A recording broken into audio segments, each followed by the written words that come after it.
Assalamualaikum warahmatullahi wabarakatuh. Alhamdulillahi wa kafa. Wassalatu wassalamu ala nabiyil mustafa wa ala alihi wa ashabihi ahli sidiki wal wafa, amma ba'd. Para pemirsa, sahabat santrilogi yang mudah-mudahan dirahmati Allah subhanahu wa ta'ala, kita bersyukur kepada Allah hingga detik ini Allah masih memberikan kita kesehatan zahir dan batin. Allah masih memberikan kita kemampuan, kekuatan untuk menjalankan aktivitas kita sehari-hari dengan baik. Mudah-mudahan di tengah-tengah kondisi seperti ini Allah masih menjaga kita. Kita masih tetap teguh pada nilai-nilai yang diajarkan oleh syariat agama Islam ini dengan baik. Sehingga berbagai permasalahan hidup, berbagai ujian yang datang ini justru semakin mendekatkan diri kita kepada Allah subhanahu wa ta'ala. Para pemirsa rahimakumullah, kalau kita sedikit membaca firman Allah di dalam Quran, surah Al-Baqarah ayat 155. A'udzu billahi minasyaitonir rajim. Walanabluwannakum bisyai'im minal khaufi wal ju'i wa naqsim minal amwali wal anfusi was samarat wa basyiris sabirin alladzina idza asabathum musibah qalu inna lillahi wa inna ilaihi raji'un. Yang artinya, dan sungguh kami akan memberikan ujian kepadamu, kepada kita semua, bisyai'in minal khauf, yang berupa satu ketakutan, kekhawatiran, wal ju' dan kelaparan, kekurangan pangan, wa naqsim minal amwal, krisis keuangan, krisis moneter, wal anfus, krisis jiwa, semakin meningkatnya angka kematian di mana-mana. Wassamarat, dan krisis pangan, krisis buah-buahan. Persis apa yang dijelaskan di dalam ayat ini, itu yang kita alami saat ini. Berbagai bentuk ujian cobaan yang telah Allah uraikan di dalam ayat tersebut, semua itu nyata terjadi di hadapan kita saat ini. Terlebih beberapa bulan terakhir, angka kematian begitu meningkat yang sangat drastis. Bahkan orang-orang di dekat kita, saudara-saudara kita, banyak yang telah meninggalkan kita. Dan yang membuat kita khawatir, banyak ulama-ulama, guru-guru kita yang dipanggil oleh Allah subhanahu wa ta'ala dalam waktu berdekatan. Sebelum ini terjadi, 14 abad lebih yang lalu Allah sudah menggambarkan di ayat ini. Lalu bagaimana kita menghadapi agar berbagai ujian cobaan yang masih tak kunjung reda ini, kita masih tetap dalam keimanan kepada Allah subhanahu wa ta'ala. Wa basyiris sabirin. Al-Quran memberikan penjelasan, hanya orang-orang yang sabar, yang tetap teguh, kuat dalam menghadapi berbagai ujian dalam hidup ini. Siapakah orang sabar itu? Alladzina idza asabathum musibah qalu inna lillahi wa inna ilaihi raji'un. Orang-orang yang sabar di dalam ayat ini adalah mereka-mereka, orang-orang yang ketika ditimpa musibah, ujian, baik yang bersifat personal maupun yang bersifat global seperti saat ini, mereka tetap teguh dalam pendirian.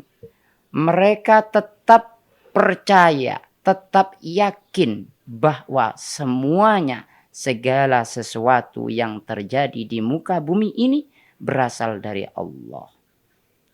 Para sahabat santrilogi yang dimuliakan Allah subhanahu wa ta'ala. Lalu apa prinsip orang yang sabar di dalam ayat ini? Ketika mereka menghadapi masalah, ketika mereka menghadapi ujian termasuk COVID-19 ini, qalu inna lillahi wa inna ilaihi raji'un. Maka langkah yang mereka tempuh adalah innalillah. Kita harus membangun keyakinan tauhid yang mendalam bahwa semua itu berasal dari Allah. Kita semua ini milik Allah. Dan pada saatnya nanti kita pun akan pulang. Kita pun akan dikembalikan kepada Allah Subhanahu wa ta'ala. Para pemirsa yang dirahmati Allah, berbagai ikhtiar pemerintah sudah hampir maksimal. Mulai dari kita mengatur jarak, PSBB, PPKM, vaksinasi, dan lain sebagainya. Ini adalah sebuah bentuk ikhtiar pemerintah yang harus kita dukung untuk menjaga, untuk melindungi rakyat ini. Tapi hal yang tidak boleh kita lupakan adalah bahwa segala sesuatu yang terjadi itu atas kehendak Allah Subhanahu wa ta'ala. Kalau memang kehendak Allah, maka tempat yang terbaik, tidak ada tempat yang terbaik untuk mengadu melainkan Allah.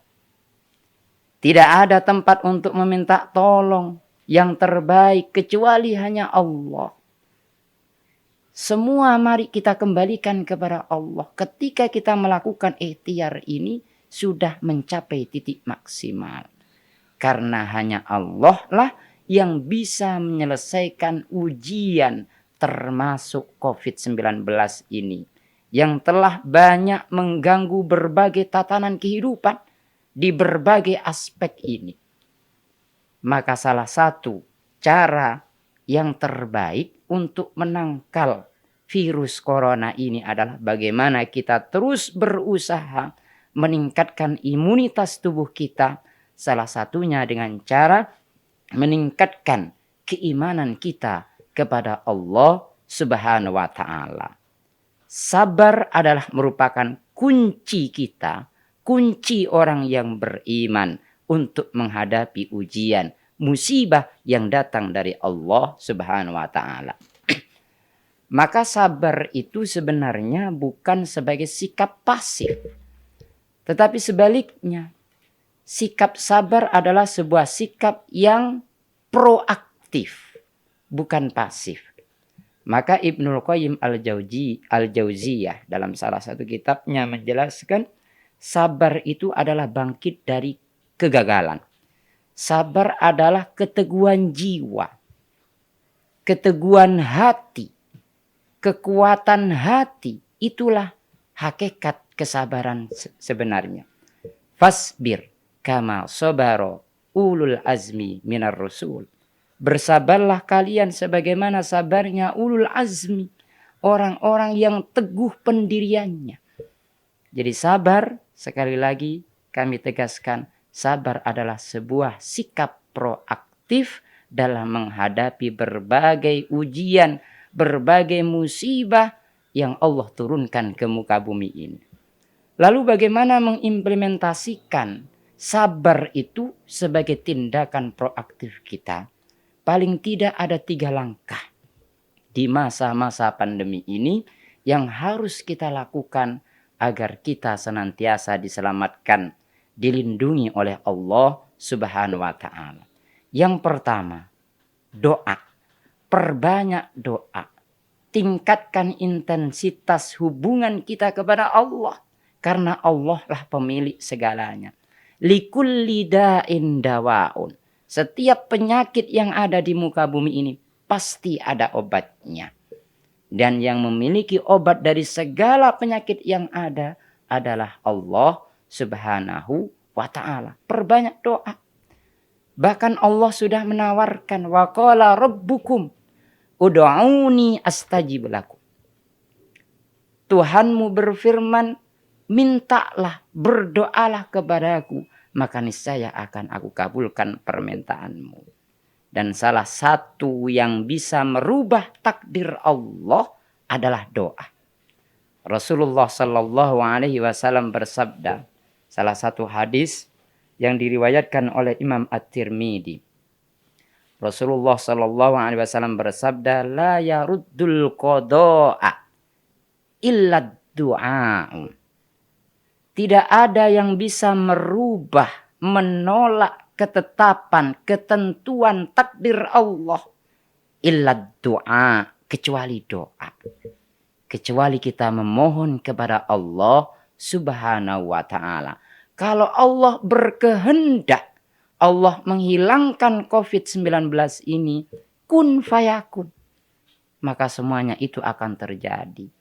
Nah, Allah mengabulkan doa seorang hamba kalau ada langkah proaktif dari kita. Perbanyak doa di masa pandemi ini. Perbanyak melakukan amalan-amalan menghubungkan kita kepada Allah Subhanahu wa taala agar Allah mengabulkan permintaan kita. Ud'uni astajib lakum. Bahkan doa ini bisa merubah takdir Allah. Takdir itu sebenarnya bisa dirubah. Kenapa? Allah yang berhak menentukan takdir. Maka Allah pun juga bisa berubah, juga bisa merubah takdirnya. Dan salah satu caranya adalah dengan doa. La yaruddul qada'a illa du'a. Yang kedua, sebagai langkah proaktif, sabar dalam menghadapi ujian ini adalah dengan ikhtiar. Tidak cukup kita hanya berdoa meminta kepada Allah. Allah pun perlu melihat buktinya. Ikhtiar yang bersifat horizontal. Ikhtiar zohiriyah yang harus kita lakukan setiap hari. Sebagaimana yang telah dilakukan oleh pemerintah kita, oleh pihak-pihak yang terkait. Semua itu adalah bentuk proaktif seorang hamba yang sabar dalam menghadapi ujian atau musibah dari Allah Subhanahu wa taala. Tentunya semua kejadian yang ada di muka bumi ini, apapun itu namanya, pasti ada hikmah di balik itu. Orang sabar adalah mereka-mereka yang cerdas mengambil pelajaran dari peristiwa yang mereka lihat, dari peristiwa yang mereka hadapi. Dengan adanya pandemi ini, Allah ingin kita dekat dengan keluarga kita. Allah ingin kita lebih dekat kepada Allah dengan mengurangi kesibukan-kesibukan duniawi yang bersifat duniawi. Allah masih perhatian kepada kita. Rasulullah Shallallahu Alaihi Wasallam bersabda, Innallaha Taala idza ahabba abdan ibtalahu. Sesungguhnya Allah Subhanahu wa taala ketika mencintai hambanya, maka dia akan mengujinya. Ujian musibah ini juga merupakan bentuk perhatian dan kasih sayang Allah kepada kita semua, kepada hambanya. Lalu yang ketiga, yang terakhir, proaktif. Sikap yang harus terus kita lakukan adalah jangan lupa setelah kita berdoa kepada Allah, setelah kita berikhtiar, baik secara zahir maupun batin, yang ketiga adalah tawakal kepada Allah. Serahkan sepenuhnya kepada Allah Subhanahu wa taala. Wallahu ala kulli syai'in qadir. Allah itu mampu menciptakan, merubah, membuat apa sesuai kehendak Allah Subhanahu wa taala. Kenapa harus tawakal? Tawakal adalah sikap totalitas seorang hamba kepada Sang Pencipta. Kita di masa-masa pandemi ini butuh perlindungan. Kalau kita ingin mendapatkan perlindungan dari Allah yang merupakan jaminan keselamatan kita di dunia sampai di akhirat nanti, perkuat tawakal kita. Sandaran kita kepada Allah Subhanahu wa taala. Sesuai janji Allah di dalam surah At-Tolak ayat 3. Wa may yatawakkal 'ala Allah fahuwa hasbuh. Barang siapa yang bertawakal kepada Allah, menyerahkan segala urusannya kepada Allah setelah kita maksimal berikhtiar, fahuwa hasbuh, maka Allah akan melindunginya. Insya Allah, kalau semuanya kita kembalikan kepada Allah, Sembari terus berikhtiar, kita tentunya berharap agar pandemi ini cepat berlalu. Sehingga anak-anak kita dapat mendapatkan hak-hak pendidikannya dengan baik. Ekonomi ini bisa stabil lagi. Keamanan bisa terkendali dan lain sebagainya. Tentunya untuk menciptakan kemaslahatan bersama. Roda pemerintahan bisa berjalan, berputar normal kembali. Itu harapan kita. Perbanyak kita doa, terus berikhtiar, dan kita pada akhirnya bertawakal kepada Allah Subhanahu wa ta'ala. Mudah-mudahan sekelumit ini, ketiga hal ini sebagai bentuk proaktif kita dalam menghadapi ujian-ujian Allah ini, menjadikan kita termasuk hamba-hamba Allah yang produktif di sisa-sisa umur kita. Allah selamatkan kita, Allah jaga kesehatan kita, baik yang bersifat lahiriah maupun yang bersifat batiniyah. Amin ya rabbal alamin. Wallahul muwafiq ila aqwamit thoriq. Assalamualaikum warahmatullahi wabarakatuh.